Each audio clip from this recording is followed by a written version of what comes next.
بسم اللہ الرحمن الرحیم۔ آج کے درس قرآن کی ابتدا سورۃ العادیات سے ہو رہی ہے۔ بسم اللہ الرحمن الرحیم۔ والعادیات ضبحا، قسم ہے ان گھوڑوں کی، قسم ہے ان گھوڑوں کی جو بھاگتے ہیں ہانپتے ہوئے، تیز سانس لیتے ہوئے۔ فالموریات قدحا، پھر قسم ہے ان کے ٹاپے مارنے کی، جس سے پاؤں کے نیل ہوتے ہیں، پاؤں کی آواز آتی ہے۔ فالمغیرات صبحا، پھر قسم ہے کہ صبح کے وقت جب ان پہ سواروں کے حملہ کیا جاتا ہے۔ فأثرن به نقعا، پھر قسم ہے ان کی صفوں کے اندر گھس جانے کی۔ فأثرن به نقعا، پھر قسم ہے اس گرد و غبار کی جو ان کے پاؤں کے نق سے صبح کو اٹھتی ہے۔ فوسطن به جمعا، پھر قسم ہے ان کے کافروں کے صفوں کے اندر گھس جانے کی۔ اب غور کریں کہ یہ چار قسمیں اللہ پاک نے کھائی ہیں مجاہدوں کے ان گھوڑے کی۔ اس ذکر ہم نے صبح جس واقعہ میں کیا تھا اور اس کو بھی اشارہ کیا تھا۔ یہ جو جہاد کی غرض سے گھوڑا رکھا جاتا ہے، پالا جاتا ہے اور اس کی خدمت کی جاتی ہے، وہ تفصیل تو صبح آپ نے حدیث میں سنی ہے، لیکن اللہ تبارک و تعالیٰ کو اللہ کی راہ میں وہ گھوڑا جو بھاگتا ہے، والعادیات تیز دوڑتا ہے، ضبحا کہتے ہیں کہ جس طرح نا اس کا منہ کھلا ہوتا ہے نا تو سانس لے رہا ہے، ایسے یہ اس کو ضبحا کہتے ہیں، ہانپتے ہوئے۔ تو اللہ تعالیٰ کی راہ میں اگر ایک گھوڑا ہے اور وہ تیز چل رہا ہے اور اس کا سانس پھولا ہوا ہے اور وہ ہانپتا ہے، تو یہ اتنا محبوب ہے کہ جو بندہ اللہ کی راہ میں جہاد کرے گا وہ کتنا محبوب ہوگا۔ فالموریات قدحا، یہ جو گھوڑے کے پاؤں ہوتے ہیں نا کھرے، اس کے نیچے وہ نیل لگاتے ہیں، وہ لوہے کی چپر سی ہوتی ہے۔ اس کا مقصد یہ ہوتا ہے کہ جب یہ چلے تو تیز چلے اور جب کوئی ایسی جگہ آ جائے تو اندر اس کے پاؤں نہ دھسیں، ٹھیک ہے۔ تو یہ جب پاؤں زور سے مارتا ہے نا تو اس میں ٹک ٹک ٹک ٹک اس کے پاؤں کی آواز آتی ہے۔ تو اللہ تبارک و تعالیٰ کو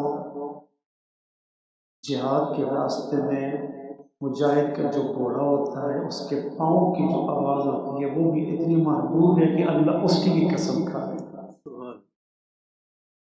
عرب علاقے میں یہ ہوتا تھا کہ راتوں کو سفر کرتے تھے نا تو رات کو اگر دشمن کی جگہوں میں پہنچ بھی جاتے نا تو رات کو دشمن کی فوجوں پہ حملہ نہیں کرتے۔ اس کی بڑی ساری وجوہات ہیں لیکن ٹائم ابھی نہیں، تو وہ صبح کا انتظار کرتے تھے۔ جیسے خود پیارے نبی کریم صلی اللہ علیہ وسلم کے ایسے سفر ہیں کہ اس میں بھی اگر آپ دیکھیں تو وہ رات کو گئے لیکن رات کو حملہ نہیں کہ صبح کے، جیسے خیبر میں تو وہ رات کو جا کے اسٹے کرتے تھے، صبح ہوتی تھی تو فالمغیرات صبح، پھر صبح سواری کو تیار کر کے تو پھر جا کے کافروں کے صفوں میں گھستے تھے۔ رات کے وقت جس کو آپ اپنی پنجابی میں کہتے ہیں نا تریل پڑتی ہے، اگر خشکی بھی ہونا تو رات کے وقت جب تریل پڑتی ہے تو تھوڑی تھوڑی گرد بیٹھ جاتی ہے، تو باوجود اس کے کہ وہ اوس پڑنے کی وجہ سے، وہ تریل پڑنے کی وجہ سے، شبنم کے چترے ہوتے ہیں اس کی وجہ سے تھوڑی تھوڑی اوپر والی مٹی جو ہے وہ نمی آ جاتی ہے اس میں، لیکن گھوڑے کا پاؤں اتنا زبردست ہوتا ہے وہ جب چلتا ہے نا تو اس کے اوپر بھی جب اس کا پاؤں پڑتا ہے اس سے بھی گرد اڑتی ہے، مٹی اڑتی ہے، تو اس کے پاؤں کے ساتھ جو مٹی لگ کے اڑتی ہے نا فَأَثَرْنَ بِهِ نَقْعًا، اللہ کو وہ بھی اتنی معلوم ہے کہ اللہ اس کی بھی قسم کھاتے ہیں۔ فَوَسَّطْنَ بِهِ جَمْعًا، پھر کافروں کے صفوں کے اندر جو گھس جاتا ہے مجاہد، تو اللہ تبارک و تعالیٰ نے سوال ہی پیدا ہوتا ہے یہ چار قسمیں کیوں کھائیں؟ سنیے، کیونکہ کل کے سبق میں سورہ زلزال میں آپ نے سنا کہ جب قیامت کا زلزلہ آئے گا زمین کانپے گی اور زمین کے اندر جو کچھ بھی ہوگا وہ باہر نکالے گی اور ساری خبریں، سارے احوال بیان کر دے گی۔ اب چاہیے یہ تھا نا کہ اس طرح کی بات سن کر انسان نفس کی شیطان کی غلامی چھوڑ کے اللہ کی غلامی میں آ جاتا نا، لیکن جس وقت یہ اس طرح کی آیات اور سبق آموز باتیں موت قبر کا ذکر سن کے بھی یہ جس وقت نہیں آتا، تو اللہ پاک کی قسمیں کھا کے کہہ رہے ہیں ان الانسان لربہ لکنود، انسان اپنے رب کا ناشکر ہے، ناشکر ہے۔ یہ جو گھوڑے کی قسمیں اللہ نے کھائی، اللہ کہتے ہیں اس سے بھی سبق نہیں سنتا کہ دیکھ گھوڑا کس نے بنایا ہے، گھوڑے کے لیے چارہ پیدا ہوتا ہے کس نے بنایا ہے؟ اب انسان اللہ کا دیے ہوا گھوڑا ہے، وقتی طور پہ اس کا مالک بنائے، اللہ کا دیے ہوا چارہ زمین سے کاٹ کے لا کے اس کو کھلاتا ہے، اور یہ اس کی اتنی خدمت کرتا ہے کہ جس وقت بیٹھتا ہے پاؤں میں لاتا ہے تو یہ چل پڑتا ہے۔ تو کیا اس انسان کو کسی نے نہیں بنایا؟ کیا اس انسان کا خالق اللہ نہیں ہے؟ کیا مالک اللہ نہیں ہے؟ اور گھوڑا جو ہے وہ تیری ذمہ داری پوری کرے، لیکن تو جس کام کے لیے بنا تو ذمہ داری پوری نہ کرے، تو پھر اس کو کہا ان الانسان لربہ لکنود، انسان ناشکرا ہے، رب کی دی ہوئی نعمتوں کا شکر ادا نہیں کرتا۔ وَإِنَّهُ عَلَىٰ ذَلِكَ لَشَهِيدٌ، پھر اللہ کہتا ہے کہ جو کچھ بھی انسان کر رہا ہے نا میں اس پر گواہ ہوں۔ اگر میں بہت ساری باتوں کا خلاصے کی صورت پہ بات کر دوں، رمضان کا مہینہ ہے، تو جن جن لوگوں نے یہ آج 27واں روزہ مکمل ہونے والا ہے، 27 دن روزے رکھے ہیں، تراویح ادا کی ہے، تلاوت کی ہے، اللہ کہتے ہیں میں ان کو بھی جانتا ہوں وہ جو کام چور ہیں جنہوں نے روزے نہیں رکھے اور اس مہینے میں بھی انہوں نے رمضان غیر رمضان کا فرق نہیں کیا، وہ رمضان کی اور حضور کی جبرائیل السلام کی بد دعائیں لیتے رہے ہیں۔ وَإِنَّهُ عَلَىٰ ذَلِكَ لَشَهِيدٌ، میں ان کو بھی جانتا ہوں۔ وَإِنَّهُ لِحُبِّ الْخَيْرِ لَشَدِيدٌ، اور فرمایا یہ ایسا کیوں ہے؟ خیر عربی میں نا نیکی کو کہتے ہیں، بلائی کو کہتے ہیں، لیکن یہ ماں کے معنی بھی استعمال ہوتا ہے۔ تو اللہ تبارک و تعالیٰ کہتے ہیں کہ یہ چاہیے یہ تھا نا خیر نیکی کی محبت اس کے دل میں سخت ہوتی، لیکن دنیا کی محبت سخت، دنیا کی محبت اتنی گھسی ہوئی ہے، اس وجہ سے وہ اللہ اور اس کے رسول اور ان کے مبارک اور نورانی طریقوں کو چھوڑ دیتا ہے، لیکن اپنے نفس کی خواہش کو نہیں چھوڑتا۔ اس لیے فرمایا کہ یہ ماں کی محبت میں سخت ہے۔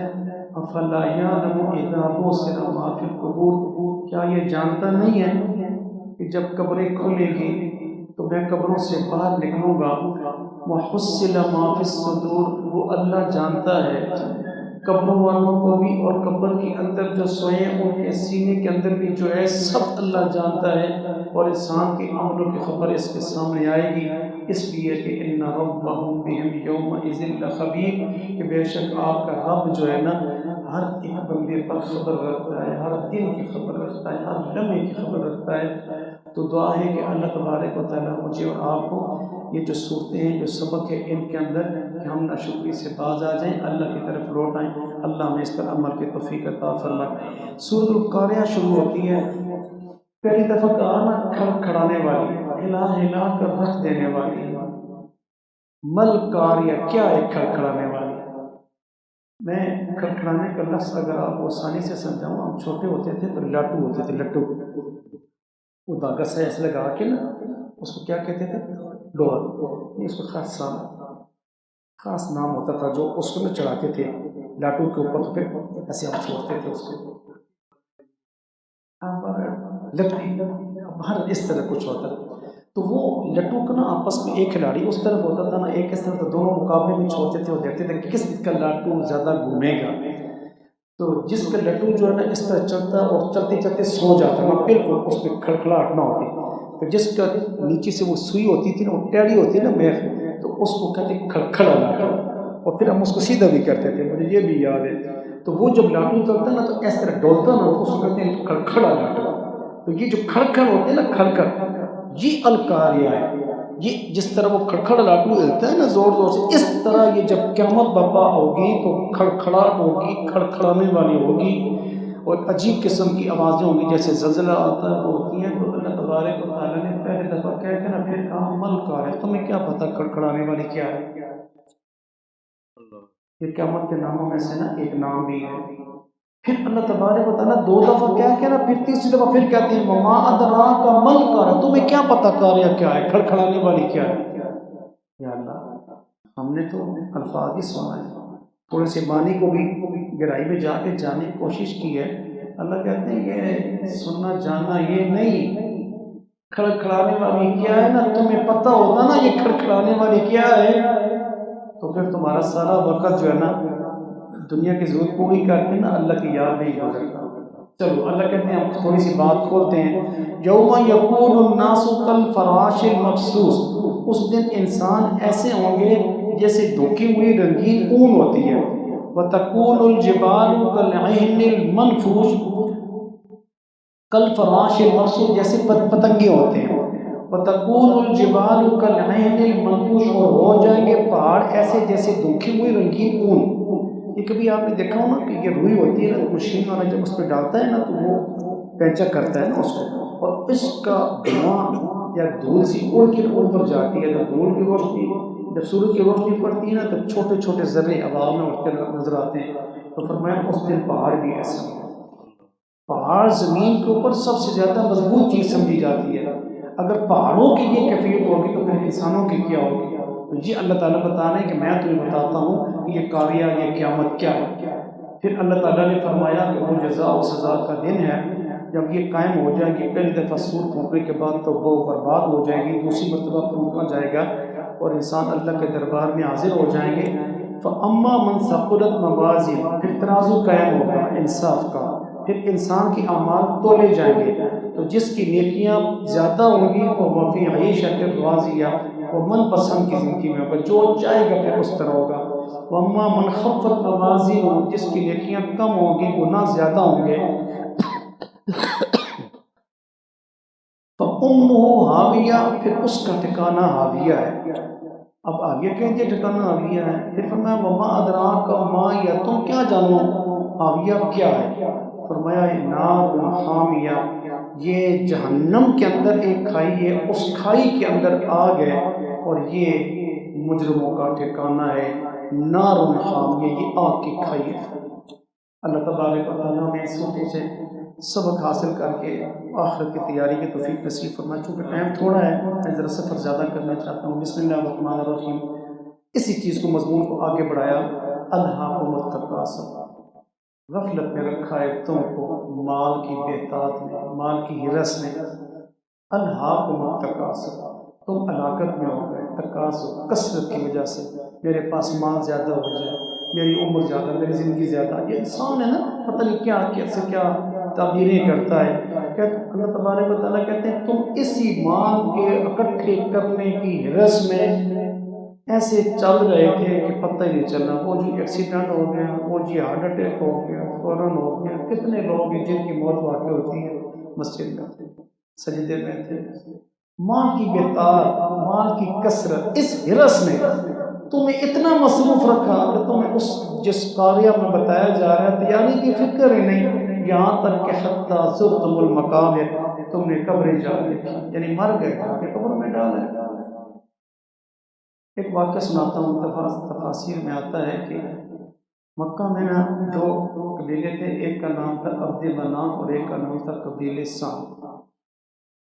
تو یہ دونوں آپس میں بیٹھے نا، تو یہ جب ہوتے تھے نا تو جس طرح ہم لوگ بھی آپس میں بیٹھتے ہیں تو اپنے کارنامے بیان کرتے ہیں، وہ بھی اپنے کارنامے بیان کرتے ہیں، ہمارا خاندان ایسا ہے، ہمارے خاندان کے افراد اتنے، کثرت افرادی قوت پہ بات ہوتی ہے۔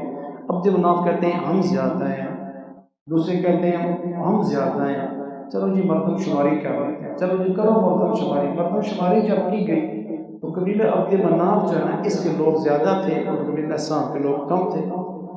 اب جب مردم شماری ہو گئی، یہ رزلٹ آیا تو قبیلہ عبد مناف والے لوگوں نے بڑا شوق کیا، ڈھول باجے جو ہم کرتے ہیں الیکشن کے موقع پہ، فلانا جیت گیا۔ قبیلہ سام نے کہا کہ میں نہیں مانتا، جو آتا ہے نا وہ رزلٹ تو نہیں نہ مانتا، وہ کہتا ہے نہیں دھاندلی ہوئی ہے۔ اس نے کہا پھر کیسے ہو؟ کہتے ہیں جی جو مرے ہوئے نا ان کو بھی شوق ہے، قبروں کو گنتے ہیں۔ اب کیا ہوا جی کہ زندوں کو تو گن لیا تھا، اب قبروں کو گننا شروع کر، جب قبروں کو گنا تو دوسرے قبیلے کے لوگ زیادہ ہو گئے۔ اب قبروں کو جب گنا نا وہ لوگ زیادہ کر انہوں نے شور مارنا شروع کر دیا، یعنی یوں سمجھو کہ پی ٹی آئی اور نون لیگ کے مقابلہ تھا۔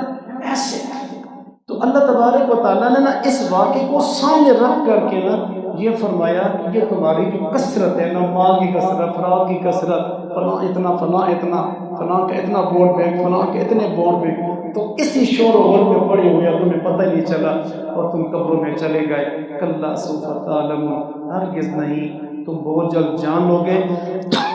ثم کلا سوف تعلمون، پھر بہت جلد تم جان لو گے۔ کلا لو تعلمون علم الیقین، یہ تاکید کے ساتھ، اب چونکہ ٹائم ہوتا تو میں بات ہوتا، کاش کہ تم اس کا یقینی علم رکھتے، یعنی قرآن اور سنت پر یہ یقینی علم ہے، اس پہ آپ کو یقین ہوتا، اب اس کی بات سننے کے بعد یہ باتیں جو قرآن کہہ رہا ہے نا کہ یہ تیری کوتاہیاں، یہ نہ کہنا پڑتی لَتَرَوُنَّ الْجَحِيمَ، یہاں تک کہ تم نے ان گناہوں کی وجہ سے نا دوزخ کو دیکھ لیا لیکن گناہ کو نہیں چھوڑا۔ ڈاکٹر کے کہنے پہ مرض زیادہ ہو جائے گا، احتیاط کرنے کو تیار ہیں، بلڈ پریشر ہائی ہوگا، نمک نہیں کھانا، گوشت نہیں کھانا، مان لیتے ہیں نا، ڈاکٹر کے کہنے پہ حلال خوراک چھوڑنے کو تیار، شوگر بڑھ جائے گی چینی چھوڑو، اس کے کہنے پہ، ڈاکٹر کے کہنے پہ حلال رزق چھوڑ دیا، لیکن عالم کے کہنے پہ، قرآن کے کہنے پہ گناہ نہیں چھوڑے۔ سمجھ آتی ہے نا بات، یہ بہت ساری باتوں کا خلاصہ ہے۔ ثم لترونها عین الیقین، پھر تاکید کے ساتھ یقینی، تم نے علم یقین تو سن لیا، قرآن کا علم یقینی ہے، لیکن آگے آ رہا ہے عین الیقین، تم جب مرے گا نا، قبر میں جائے گا نا، آنکھوں سے دیکھ لے گا کہ یہ موت ہے، یہ قبر ہے، اور اگر گناہ زیادہ ہوا تو جہنم ہے، تو پھر جس جہنم کا ذکر ہو رہا ہے تو اس وقت آنکھوں سے دیکھے گا، اس وقت تو کہے گا ہاں یہ عین الیقین، اب مجھے یقین آ گیا۔ اللہ کہتے ہیں ثم لتسألن یومئذ عن النعیم، اس دن پھر ہم اپنی ساری نعمتوں کے بارے میں پوچھیں گے۔ سوچئے میرے پیارے ساتھیوں، حدیث میں آتا ہے کہ قیامت والے دن جب مردے قبروں سے اٹھیں گے نا، اپنی جگہ سے پاؤں نہیں ہلا سکیں گے جب تک کہ اس کا جواب نہیں دیں گے۔ اللہ کہیں گے کہ میں نے تجھے وقت دیا تھا، کہاں خرچ کیا؟ زندگی دی تھی، میں نے تجھے جوانی دی تھی، صحت دی تھی، کہاں خرچ کی ہے؟ دین پہ کتنی لگائی ہے؟ دنیا میں تو لگائی ہے نا، سارا تیرے عمل نامے بول رہے ہیں نا۔ اور پھر اللہ تبارک و تعالیٰ فرماتے ہیں کہ جو تیرے پاس مال ہے نا، یہ مال کیسے کمایا ہے؟ حلال ذرائع سے، حرام سے، تحفے تحائف، سود رشوت سے، یا حلال طریقے سے؟ اور پھر حلال طریقے سے اگر کمایا ہے تو خرچ کہاں کہاں کیا ہے؟ یہ اللہ تبارک و تعالیٰ کو نا جواب دینا پڑے گا۔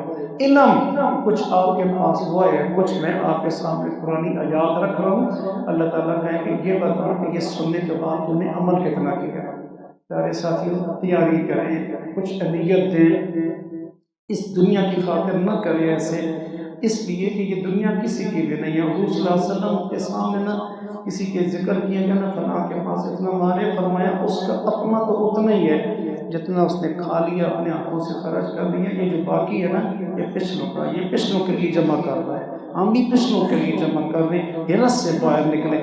بہرحال اگلی سورت شروع ہوتی ہے سورۃ العصر۔ اللہ تبارک و تعالیٰ جو بات آئی تھی نا، میں نے وقت دیا تھا، عمر دی تھی، یہ اتنا قیمتی وقت ہے کہ اللہ تبارک و تعالیٰ اس کی قسم کھا رہے ہیں، والعصر، عصر وقت کو کہتے ہیں، زمانے کو کہتے ہیں، مجھے اس کی قسم، ان الانسان لفی خسر، انسان خسارے میں، اکثریت جو انسانوں کی ہے نا، یہ جو باتیں ہو رہی نا خسارے میں، لیکن کچھ لوگ، بلکہ میں یہاں پہ ایک بات کہتا جاؤں، شیخ سعدی رحمۃ اللہ علیہ نے بڑی پیاری بات اس کے بارے سے کہتے ہیں کہ یہ سورۃ العصر کا جو وقت لفظ ہے نا، یہ مجھے سمجھ نہیں آتا تھا، تو میں نے بازار سے گزر رہا تھا کہ برف فروش تھا، برف بیچ رہا تھا، اور وہ چیخ کے کہہ رہا تھا، اور لوگوں تو میں کیا ہو گیا، میرا سرمایہ پگھل رہا ہے اور یہ کیوں نہیں خریدتے ہو مجھ سے، میرے برف خریدو نا، پگھل رہی ہے نا۔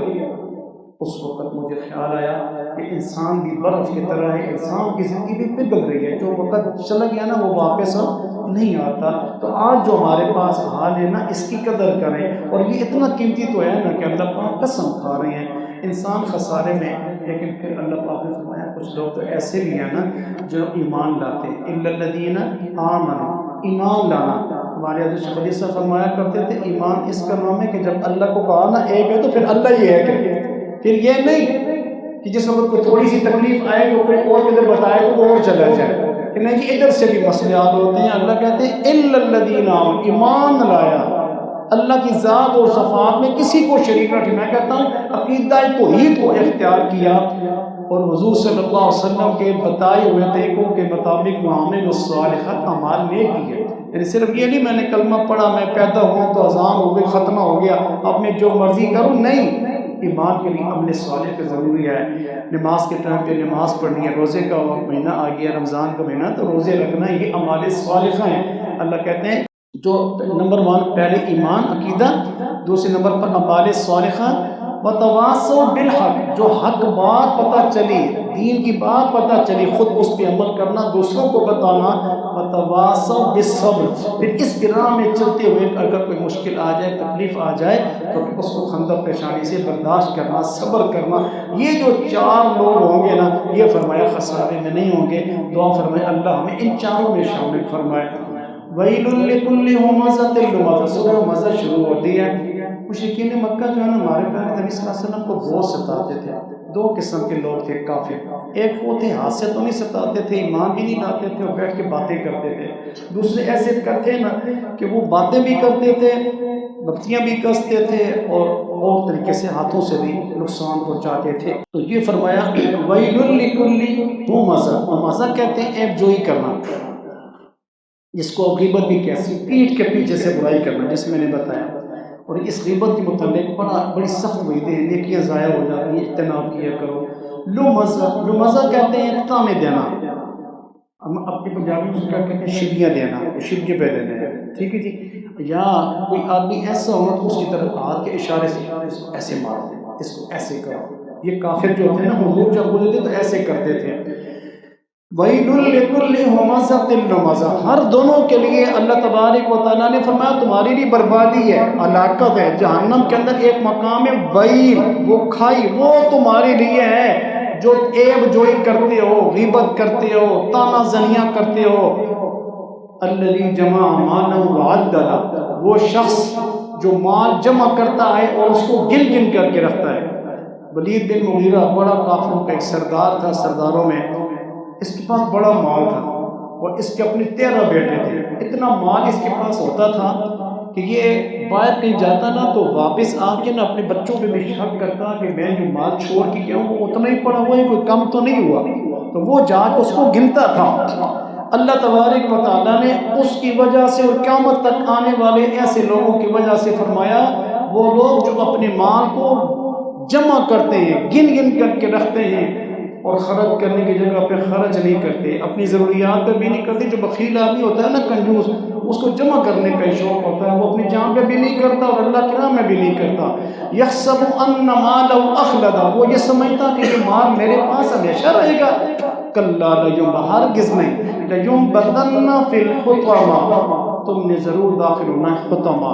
وما ادراک ما الحطمہ، یہ حطمہ کیا ہے؟ یہ ایک آگ ہے، آگ کے ستون ہے. نار اللہ الموقدہ، یعنی حطمہ کی وضاحت خود اللہ نے کر دی کہ یہ آگ ہے اللہ کی سلگائی ہوئی. ایک آگ ہے نا میری اور آپ کی لگائی ہوئی، جب ہم لگاتے ہیں نا آگ، لیکن فرمایا یہ جہنم کی آگ اللہ کی سلگائی ہوئی آگ ہے. اور یہ جو دنیا کی آگ ہے نا 70% وہ اس سے زیادہ ہے، یہ 70واں حصہ اس کا باقی وہ ہے. فرمایا التی تطلع علی الافئدہ. ایک آگ ہے نا، آپ نے کچھ چیز گرم کی ایسی ہے تو آپ کی انگلی جل گئی، آپ کو کچھ ہو گیا ایسے نا. لیکن فرمایا کہ وہ ایسی آگ ہے کہ تمہیں لگنے سے پہلے نا وہ تمہارے دلوں تک پہنچ جانے والی ہے، وہ تمہارے دلوں کو بھی جانتی ہے. التی تطلع علی الافئدہ، وہ آگ تمہارے دلوں تک پہنچنے والی ہے. انہا علیہ موصدہ، یہ حطمہ ایسی کھائی ہے کہ اس کی آگ کے اندر ڈال کر اوپر سے اس کا منہ بند کر دیا جائے گا.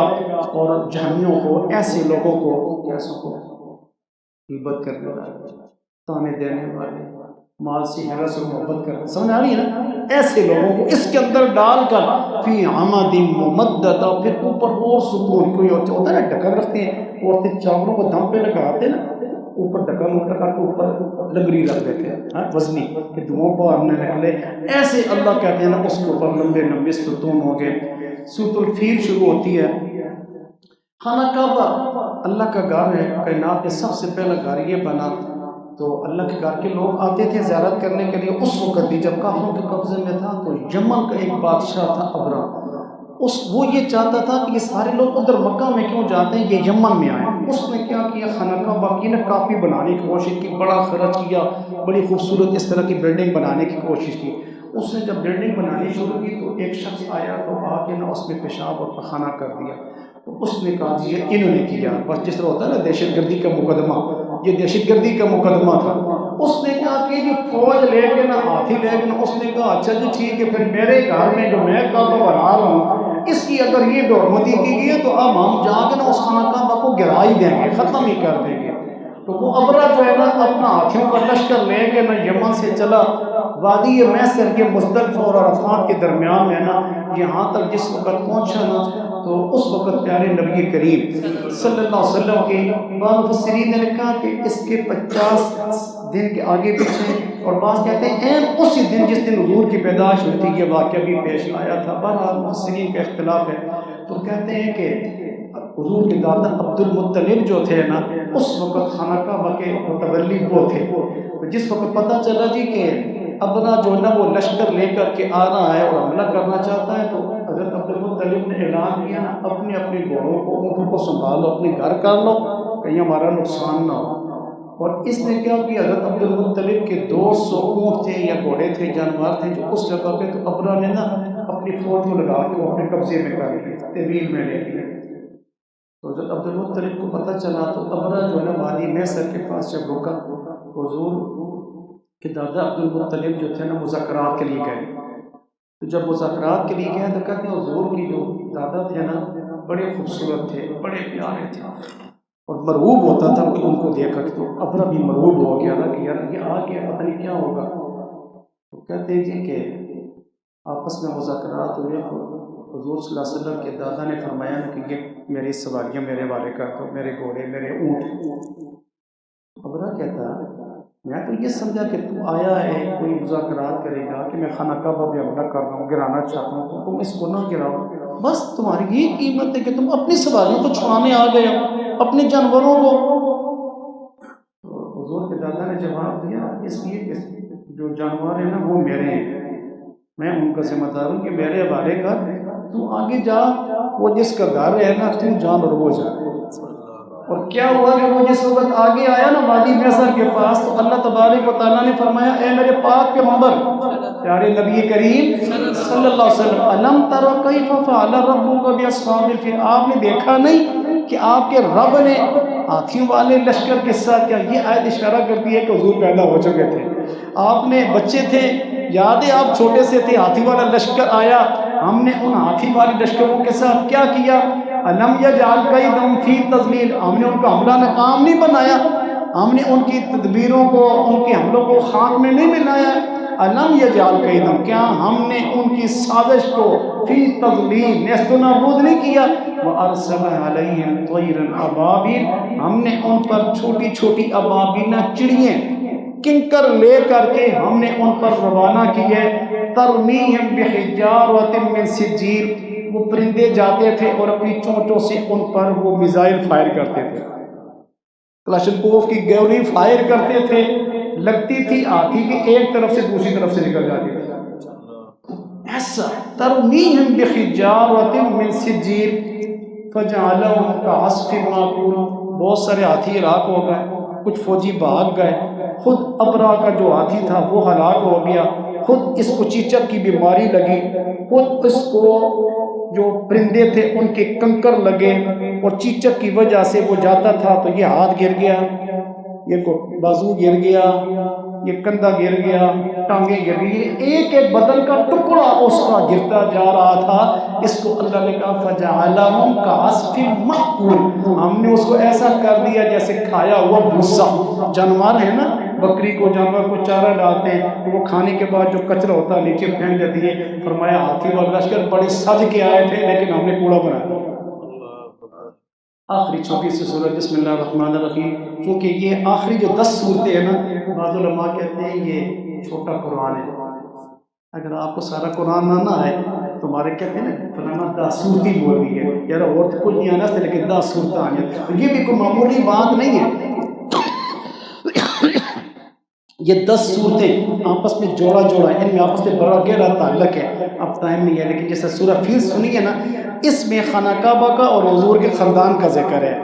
آگے پھر حضور کے فرمان کا، بسم اللہ الرحمن الرحیم، لإیلاف قریش، قریش والے مانوس ہوئے، ایلاف مانوسی کیسے ہے، رحلۃ الشتاء والصیف، جاڑے اور گرمی کا موسم، سردی اور گرمی کے موسم کی وجہ سے یہ مانوس تھے۔ کیا مطلب اس کا؟ شام میں سردی ہوتی تھی، یمن میں گرمی ہوتی تھی، یہ سردی کے موسم میں کیا کرتے تھے، یا اس کا شام کا سفر کرتے تھے، گرمی کے موسم میں یمن کا سفر کرتے تھے، کاروباری معاملات میں یہ قریش حضور کا خاندان تھا، یہ جایا کرتے تھے۔ جیسے آپ نے سورہ فیل میں سنا کہ حضور کے دادا عبد المطلب، قبیلہ عبد مناف جس کا ہم نے ذکر کیا، یہ سارا حضور کا خاندان تھا۔ پیارے ساتھیوں، ابراہیم علیہ السلام نے نا جب خانہ کعبہ تعمیر کر کے نا دعا مانگی تھی، یا اللہ ان کو رزق دے، اللہ رزق دیتے تھے۔ خود مکہ کے اندر جلے ہوئے پہاڑ ہیں، کوئی سبزہ نہیں، کوئی غلہ، کوئی سبزی پھل پیدا نہیں ہوتے۔ اس وقت لوگ یہ تجارتی غرض سے شام اور یمن جاتے تھے، اور جس وقت یہ جاتے تھے نا تو یہ چہرے بھی اتنے خوبصورت تھے خانہ کعبے کا نور پڑنے کی وجہ سے، نور پڑنے کی وجہ سے جب یہ جاتے تھے، باوجود اس کے کہ مکے سے پار ہو تو ڈاکو لوٹتے تھے، لیکن ڈاکو ان کو نہیں لوٹتے تھے، ڈاکو ان کو نہیں لوٹتے تھے۔ سادہ مسلمان کی کرنا ہے، سیدھی جو آگے چپنے چاہ کافر تھے، اور خانہ کعبہ کے متولی جو لوگ تھے ان کا عزت اور احترام شام اور یمن میں کیا جاتا تھا۔ اگر میں مثال دوں تو آج کے دور میں بھی سعودیہ کے جو شہزادے ہیں، کتنی بڑی بڑی غلطیاں بھی ہوتی ہیں، لیکن اس تنقید کرنے سے بھی ہم ڈرتے ہیں، اور جب ہم حرم میں جاتے ہیں تو حرم میں جا کے کہتے ہیں یار ٹھیک ہے لاکھ روپے ہم سے لیے ہیں، لیکن لگتا یہ وہ بہت کم لیے، سارا ادھر ہی لگا دیا۔ خانہ کعبہ کے اندر جو انتظامات آدمی دیکھتا ہے نا تو آدمی حیران ہوتا ہے۔ تو جس طرح اس چیز کو دیکھ کر کے آج بھی ہم سعودیہ حکومت یا اس انتظامیہ سے پیار کرتے ہیں نا، اس وقت بھی جو اس کے متولی تھے نا لوگ ان کا پیار کرتے تھے، محبت کرتے تھے۔ کہتے ہیں جب جاتے تھے نا تو لوگ کہتے تھے کہ کوئی ایسی چیز اگر مکہ سے لے کے گئے ہو نا بیچنے کے لیے تو آگے مہنگی لینا ہے تو لے لو، اور خود یہ جب خریدنا چاہتے تھے کہتے ہیں سستا دو، اتنی عزت تھی۔